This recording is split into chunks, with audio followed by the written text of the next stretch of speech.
একটি অনাথ মেয়ে একটি 10 বছর বয়সী ছেলেকে তার বাড়িতে আশ্রয় দিয়েছিল।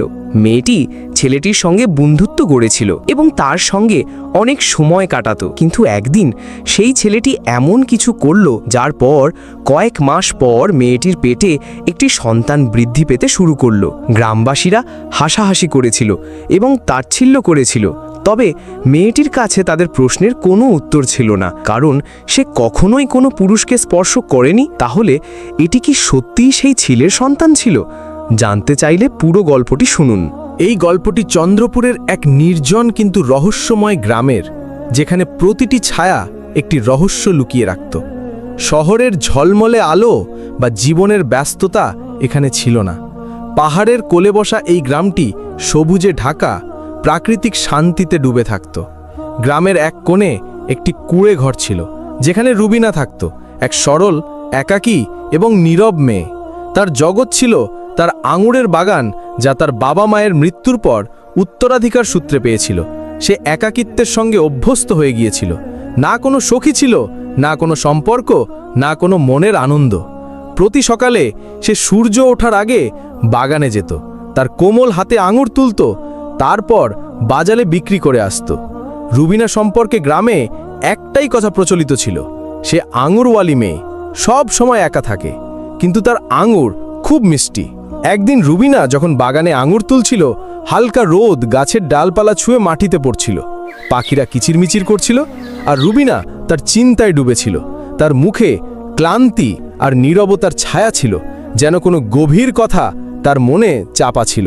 হঠাৎ তার চোখ পড়ল একটি 10 বছরের ছেলের দিকে।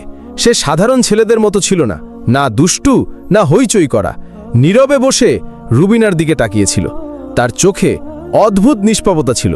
রুবিনা চমকে উঠল, প্রথমে ভয় পেল, তারপর জিজ্ঞাসা করল, তোমার নাম কি আর এখানে কি করছো? কিন্তু ছেলেটি কোনো উত্তর দিল না। রুবিনা তাড়াতাড়ি একটি শুকনো কাঠ তুলে জোরে বলল, চলে যাও, আমার বাগান নষ্ট করো না। কিন্তু ছেলেটি সেখানেই বসে রইল। তার চোখে ভয় ছিল না, বরং একটা বিষণ্ণতা লুকিয়েছিল। রুবিনা তাকে দেখে একটু নরম হলো, কাছে যেতেই তার সাহস কমে গেল। ছেলেটি কোনো হট্টগোল করছিল না, শুধু চোখ নামিয়ে ফেলল। কিছুক্ষণ নীরব থাকার পর রুবিনা ধীরে বলল, ঠিক আছে, কিন্তু ক্ষতি করো না। সেদিন ছেলেটি পালালো না, সে জায়গা থেকে উঠে এক কোণে বসে পড়ল। পরের দিন যখন রুবিনা বাগানে ফিরল, ছেলেটি সেই একই জায়গায় বসেছিল। এবার সে অবাক হলো, তবে ভয় পেল না। বলল, তুমি আবার এসেছো? ছেলেটি মাথা নাড়ল। রুবিনার ঠোঁটে হালকা হাসি ছড়িয়ে পড়ল। সে হাতে কিছু আঙুর নিয়ে ধীরে তার কাছে রাখল। ছেলেটি নীরবে আঙুর নিয়ে খেতে লাগল। দিন গড়িয়ে গেল। প্রতিদিন রুবিনা বাগানে আসত, কাজ করত, আর ছেলেটি সেখানে থাকত। সে দুষ্টুমি করত না, বরং সাহায্য করত। গাছ থেকে আঙুর তুলে নিচে ফেলত। মাঝে মধ্যে রুবিনার সামনে হাত পেতে বসত, যেন বলছে, আজকের পুরস্কার কোথায়? রুবিনা ছেলেটির সঙ্গে অভ্যস্ত হয়ে গিয়েছিল। সে তার সঙ্গে কথা বলতে লাগলো, যেন সে বুঝতে পারে, কাশ আমার মা থাকতো, তার মতো তুমিও শান্ত স্বভাবের। ছেলেটি সব শুনত, চোখ দিয়ে উত্তর দিত, কখনো মাথা নাড়ত, কখনো দীর্ঘশ্বাস ফেলত। রুবিনা তার সঙ্গে স্বস্তি বোধ করতে লাগলো। কয়েক সপ্তাহ পর একদিন বৃষ্টি শুরু হলো। রুবিনা দৌড়ে তার কুঁড়ে ঘরের দিকে যাচ্ছিল। হঠাৎ পিছনে তাকিয়ে দেখল ছেলেটি বাগানে ভিজছে। সেই মুহূর্তে তার হৃদয় ভেঙে গেল। সে দৌড়ে গিয়ে বলল, আমার সঙ্গে কেন এলি না? ছেলেটি ভেজা চোখে তার দিকে তাকালো, যেন তার অস্তিত্বে কোনো রহস্য লুকিয়ে আছে। রুবিনা তার হাত ধরে বলল, চলো, আমার সঙ্গে বাড়ি চলো, তুমি আর একা থাকবে না। ছেলেটি নীরবে তার কথা মেনে নিল। এখন রুবিনার কুঁড়ে ঘরে একাকিত্ব ছিল না। ছেলেটি তার সঙ্গে থাকত, কোণে বসে থাকত, রাতে রুবিনার গল্প শুনত। রুবিনা তাকে আলী বলে ডাকত। আলী, খেতে আয়, খাবার তৈরি। আলী, চলো বাজারে আঙুর বিক্রি করতে। গ্রামের লোকজন অবাক হতো, কেউ হাসত, কেউ ফিসফিস করত, এই মেয়ে পাগল হয়ে গেছে, একটা ছেলেকে বাড়িতে নিয়ে এসেছে। কিন্তু তাদের কথায় রুবিনার উপর কোনো প্রভাব পড়ত না। সে তার নিজের জগতে সুখী ছিল, যেখানে আলী, বাগান আর মনের শান্তি ছিল। এক রাতে রুবিনা তার বিছানায় শুয়েছিল। বাইরে ঠান্ডা হাওয়া বইছিল, ভিতরে মাটির প্রদীপ জ্বলছিল। আলী কোণে বসে তাকে দেখছিল, তার চোখ ভেজা ছিল, যেন কোনো রহস্য লুকিয়ে আছে। রুবিনা বড় বড় করে বলল, তুমি আমার সঙ্গে থাকবে, তাই না, সব সময়? আলী মাথা নাড়ল। রুবিনা ঘুমিয়ে পড়ল, কিন্তু সেই রাতে কিছু বদলে যাওয়ার ছিল। যা সময়ের চাকাকে ঘুরিয়ে দেবে। চন্দ্রপুরে শীতের ঠান্ডা ছড়িয়ে পড়েছিল। সূর্যের আলো ম্রিয়মান হয়ে গিয়েছিল। গাছের পাতা হলুদ হয়ে ঝরে পড়ছিল। আঙুরের মৌসুমও শেষ হয়ে গিয়েছিল। রুবিনার শরীর কয়েকদিন ধরে ভাঙা ভাঙা লাগছিল। তার মুখে ক্লান্তি, ঠোঁটে হাসি কমে গিয়েছিল। প্রথমে সে ভেবেছিল এটা সাধারণ ক্লান্তি, কিন্তু জ্বর, ঠান্ডা এবং দুর্বলতা তাকে বিছানায় ফেলে দিয়েছিল। আলী সব সময় তার পাশে থাকত। কখনো তার কপালে ভেজা কাপড় রাখত, কখনো পানি আনত, কখনো বাজার থেকে ফল চুরি করে আনত। রুবিনার শ্বাস ধীর হয়ে গিয়েছিল, কিন্তু মনে শান্তি ছিল। কেউ তার পাশে ছিল যে তাকে কখনো ছেড়ে যায়নি। এক সন্ধ্যায় আকাশ মেঘে ঢাকা ছিল। রুবিনা দুর্বল চোখে আলীর দিকে তাকিয়ে ক্লান্ত কণ্ঠে বলল, আলী, তুমি না থাকলে আমি মরে যেতাম। আলী তার হাত ধরল, যেন কিছু বলতে চায় বা হয়তো কিছু লুকাতে চায়। কয়েকদিন পর রুবিনার স্বাস্থ্য ভালো হলো। সে আবার ঘর পরিষ্কার করতে, বাগানে যেতে এবং আলীর সঙ্গে দীর্ঘ কথা বলতে লাগলো। এক রাতে পূর্ণিমার চাঁদ ঝকঝক করছিল। রুবিনা মাদুর পেতে আকাশের দিকে তাকিয়ে আলীকে জড়িয়ে ধরে বলল, তুমি আমার জীবন বদলে দিয়েছ আলী, কখনো যেও না, প্রতিজ্ঞা করো। আলী তার গালে হাত রাখল।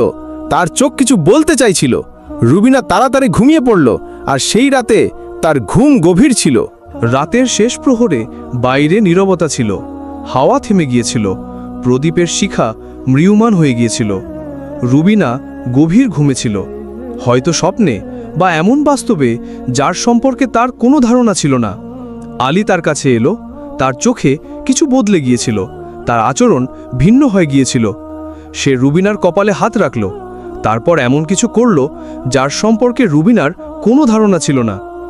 সকালে রুবিনার চোখ খুলল। শরীর ক্লান্ত লাগছিল, যেন সে দীর্ঘ পথ পাড়ি দিয়েছে। সে কিছু অনুভব করল, কিন্তু তাকে গুরুত্ব দিল না। তার মন তবুও শান্ত ছিল। আলী তার পাশে ছিল। সে একা ছিল না। মাস গড়িয়ে গেল। সময় নীরবে চলছিল, যেন গভীর রহস্য নিয়ে। রুমিনার শরীরে অদ্ভুত পরিবর্তন আসতে লাগল। সকালে বমি, দুর্বলতা, বুকে অস্থিরতা। প্রথমে সে ভেবেছিল হয়তো আবার অসুস্থ হয়ে পড়েছে, কিন্তু একদিন সে অজ্ঞান হয়ে গেল। গ্রামের এক হাকিমকে ডাকা হলো। তিনি নাড়ি পরীক্ষা করে বললেন, তুমি মা হতে চলেছ, 4 মাস পেরিয়ে গেছে। রুবিনার কানে যেন বাজ পড়ল। কি বললেন? হাকিম নরম কণ্ঠে বললেন, হ্যাঁ বেটি, তুমি গর্ভবতী। হতভম্ব রুবিনা বলল, কিন্তু আমি তো কখনো কারো কাছে যাইনি, কাউকে ছুঁইও নি। হাকিম নীরবে তাকিয়ে বললেন, কখনো কখনো ভাগ্য এমন কিছু লিখে দেয় যা বুদ্ধি দিয়ে বোঝা যায় না। রুবিনা ঘন্টার পর ঘন্টা আয়নায় নিজেকে দেখতে লাগলো। তার হাত বারবার পেটে চলে যাচ্ছিল। চোখে অশ্রু, মনে ক্ষত, আর মনের মধ্যে শুধু একটাই প্রশ্ন, এই সন্তান কার? সে সবার উপর সন্দেহ করল। তারপর দৃষ্টি পড়ল আলীর দিকে। সে তার সামনে বসেছিল, নীরব, নিষ্পাপ চোখে তাকিয়েছিল। কিন্তু প্রথমবার রুবিনার চোখে সন্দেহ জাগল। তুমি? তার চোখ থেকে অশ্রু ঝরল। রুবিনা চিৎকার করে উঠল, তুমি আমার সম্মান নষ্ট করেছ, তুমি আমার একমাত্র বন্ধু ছিলে। আলী নীরবে দাঁড়িয়ে রইল। রুবিনা চিৎকার করে বলল, আমার বাড়ি থেকে বেরিয়ে যাও, এক্ষুনি। আলী দরজার কাছে গেল, একবার পিছনে তাকালো, তারপর বেরিয়ে গেল। সে দরজার বাইরে বসে কাঁদতে লাগল, প্রতি রাত, প্রতিদিন, কিন্তু রুবিনা দরজা খুলল না। রুবিনা বাইরে যেত, আঙুর তুলত, বাজারে বিক্রি করত, কিন্তু ভেতরে ভেতরে সে ভেঙে পড়েছিল। গ্রামবাসীর দৃষ্টি বদলে গিয়েছিল। কেউ প্রশ্ন করত, কেউ হাসত, কেউ নীরবে তামাশা দেখত। আলী আর বাগানে ঘুরত না, সে রুবিনার দরজার ছায়ায় বসে থাকত। একদিন রুবিনা দরজার কাছে গিয়ে বলল, তুমি কি আমার সঙ্গে এমন কিছু করেছ যা করা উচিত ছিল না? আলী কিছু বলল না, শুধু চোখ বন্ধ করে মাথা নিচু করল। এটাই রুবিনার জন্য যথেষ্ট ছিল। সে চিৎকার করে উঠল, বেরিয়ে যাও, তুমি আমাকে ধ্বংস করেছ। আলী পিছিয়ে গেল, উঠোনে বসে রইল। রুবিনা তার উপর পানি ছুড়ল, কাঠ দিয়ে মারল, এমনকি তাকে বাড়ি থেকে বের করে দিল। কিন্তু পরের দিন আলী আবার ফিরে এলো। প্রতিদিন সে দরজায় বসত, আর রুবিনা চিৎকার করত, কিন্তু দরজা খুলত না। গ্রামের পঞ্চায়েতে এই বিষয়ে আলোচনা হলো। মৌলবী, নম্বরদার এবং বৃদ্ধরা বলল, এই মেয়ে গ্রামের সম্মান নষ্ট করছে। বিয়ে ছাড়া সন্তান, এটাকে গ্রাম থেকে বের করে দেওয়া উচিত। রুবিনাকে বলা হলো, সন্তানের বাবার নাম না বললে তোমাকে গ্রাম থেকে বের করে দেওয়া হবে। রুবিনা নীরব রইল। কিছু মহিলা তার সঙ্গে দেখা করতে আসত, কেউ করুণার দৃষ্টিতে, কেউ কৌতূহলে, একজন বলল, যদি তুমি কোনো পুরুষের নাম বলে দিতে তাহলে অন্তত সন্তানটা বৈধ হতো। রুবিনার চোখে অশ্রু ছিল। আমি মিথ্যা বলতে পারি না, আমি শুধু এটুকু জানি, যা হয়েছে তা আমার বোধগম্য নয়। আলী নীরবে যন্ত্রণার মধ্যে দিয়ে যাচ্ছিল। সে খেত না, পান করত না, শুধু কুঁড়ে ঘরের সামনে বসে থাকত। তার চুল ঝরে যাচ্ছিল, চোখ ডুবে যাচ্ছিল। সে রুবিনার দিকে তাকাতো, যেন বলতে চায়, আমাকে মাফ করো। রুবিনার চোখেও বেদনা ছিল, কিন্তু সে বুঝতে পারছিল না সে কি একটি শিশুকে ভালোবাসছিল নাকি এটা একটা ধোঁকা ছিল। সময় চলছিল, রুবিনার আশা ক্ষীণ হয়ে আসছিল। সে ভাবল, কাশ আমার মা বাবা বেঁচে থাকতো, তাহলে আমি এসব ভাগ করতে পারতাম। কাশ এটা একটা স্বপ্ন হতো, চোখ খুলতো আর সব শেষ হয়ে যেত। কিন্তু বাস্তব ছিল, তার শরীরে একটি নতুন জীবন বেড়ে উঠছিল, আর বাইরের দুনিয়া তাকে অপমান বলছিল। রুবিনা এক নতুন জগতে প্রবেশ করেছিল, যেখানে চারপাশে শুধু প্রশ্ন ছিল, উত্তর ছিল না। শুধু ক্ষত ছিল, মলম ছিল না। শুধু ছায়া ছিল, আলো ছিল না। আলী প্রতিদিন দরজায় আসত, নীরব, ভাঙা, কিন্তু রুবিনার হৃদয় বন্ধ হয়ে গিয়েছিল। এক সন্ধ্যায় রুবিনা কুঁড়ে ঘরে বসেছিল, হাত পেটে, চোখে প্রতিদিনের প্রশ্ন। দরজায় শব্দ হলো, সে বুঝল আলী এসেছে। সে তাকে উপেক্ষা করত, কিন্তু মনে মনে এক অজানা ভয় জন্মে নিয়েছিল। সে কি সত্যি শুধু একটি ছেলে ছিল? সেই রাতে গ্রামে এক অজানো মৌলভী এলেন। তিনি একজন বৃদ্ধ, নীরব স্বভাবের মানুষ ছিলেন, যার মুখে জ্ঞানের ছাপ ছিল। তিনি রুবিনার কুঁড়ে ঘরের সামনে এসে বললেন, বেটি, আমার কিছু বলার আছে, যা তোমার ভাগ্য বদলে দিতে পারে। রুবিনা অবাক হল। মৌলভী বললেন, তুমি যে ছেলেটির সঙ্গে ছিলে, সে ছেলে ছিল না, সে ছিল এক সাপগ্রস্ত জিন। রুবিনার চোখ বিস্ফারিত হল। এটা কি বলছেন? সে তো একটা শিশু ছিল। মৌলভী মাথা নিচু করে বললেন, না বেটি, অনেক বছর আগে এক যুবক একটি বিড়াল মেরেছিল। ভেবেছিল এটা শুধু একটি প্রাণী, কিন্তু সেটি ছিল একটি জিনের সন্তান। জিন তাকে সাপ দিয়েছিল, তাকে অদৃশ্য জিন বানিয়ে দিয়েছিল, যাকে কেউ দেখতে বা কথা বলতে পারত না। কিন্তু তার একটি ভালো কাজের জন্য জিন তাকে একটি সুযোগ দিয়েছিল। শুধু একজন নারী তাকে দেখতে এবং কথা বলতে পারবে। আর যেদিন সেই নারীর সঙ্গে তার সত্যিকারের সম্পর্ক তৈরি হবে, সেদিন সে আবার মানুষ হয়ে যাবে। সেই নারী তুমি। তার যে ভালো কাজটি ছিল সেটি হলো, বিড়ালটিকে মেরে ফেলার পর সে তৎক্ষণাৎ ক্ষমা চেয়েছিল এবং বিড়ালটিকে মাটি দিয়েছিল। রুবিনার মনে ঝড় উঠল। তাহলে সেই রাতে যা হয়েছিল তা ছিল সাপ ভাঙার উপায়। মৌলভী হ্যাঁ সূচক মাথা নাড়লেন। সে অপরাধী ছিল না, সে বাধ্য ছিল। হয়তো তার মনে তোমার প্রতি ভালোবাসাও জন্মেছিল, তাই সে প্রতিদিন ফিরে আসত। রুবিনা দরজা খুলল। যেখানে আলী বসত, সেখানে একটি সুদর্শন যুবক দাঁড়িয়েছিল। সাদা পোশাক, সরল মুখ, চোখে নম্রতা। কাঁপা কণ্ঠে সে বলল, রুবিনা, আমিই সেই যাকে তুমি আলী বলে ডাকতে। তুমি আমাকে তোমার বাড়িতে এবং হৃদয়ে জায়গা দিয়েছিলে। আমি মানুষ, তোমার সত্যিকারের স্পর্শ আমাকে সাপ থেকে মুক্ত করেছে। আমি 10 বছরের নই, আমি 25 বছরের। আমি একটি বিড়াল মেরেছিলাম, জানতাম না যে সেটি জিনের সন্তান ছিল। আমি ক্ষমা চেয়েছিলাম, তাকে মাটি দিয়েছিলাম। আর তাই জিন আমাকে এই সুযোগ দিয়েছিল। আমি কখনো তোমাকে কষ্ট দিতে চাইনি। রুবিনা স্তব্ধ হয়ে গেল। তুমি আমার জীবন ধ্বংস করেছ, আমার সম্মান মাটিতে মিশিয়ে দিয়েছ, আর এখন বলছো ভালোবাসো। যুবকটি মাটিতে হাঁটু গেড়ে বসে বলল, আমি জানি আমি তোমাকে কষ্ট দিয়েছি, কিন্তু ইচ্ছেকৃতভাবে নয়। আমি শুধু বাঁচতে চেয়েছিলাম। তুমিই একমাত্র মানুষ যে আমাকে শিশু ভেবেও ভালোবাসা দিয়েছে। এখন আমি মানুষ, তোমাকে হারাতে চাই না। পরের দিন সকালে চন্দ্রপুর গ্রাম বিস্ময়ে ডুবে গেল।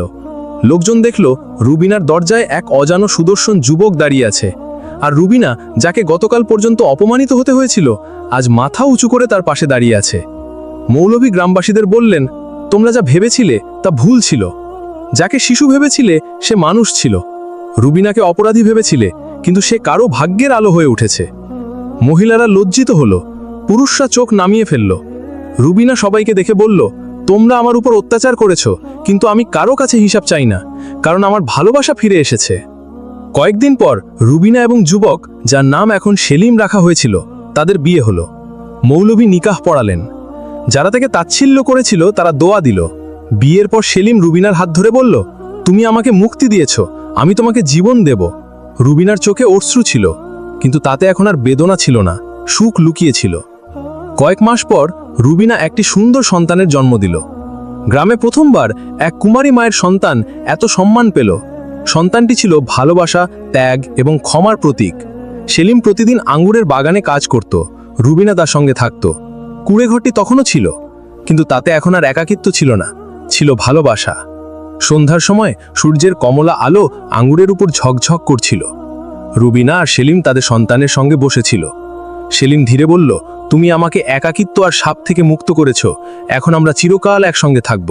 বন্ধুরা, আজকের গল্পটি এখানেই শেষ। আপনি কি এই গল্পটি আগে কোথাও শুনেছেন? যদি শুনে থাকেন অবশ্যই কমেন্টে জানান। আর বলুন তো, আপনি আমাদের ভিডিওটি কোথা থেকে দেখছেন? আজকের এই গল্পটি উৎসর্গ করা হলো রুবিনা ও সেলিমকে। আপনিও যদি আপনার নামে একটি গল্প দেখতে চান, তাহলে এখনই কমেন্টে আপনার নাম লিখে ফেলুন।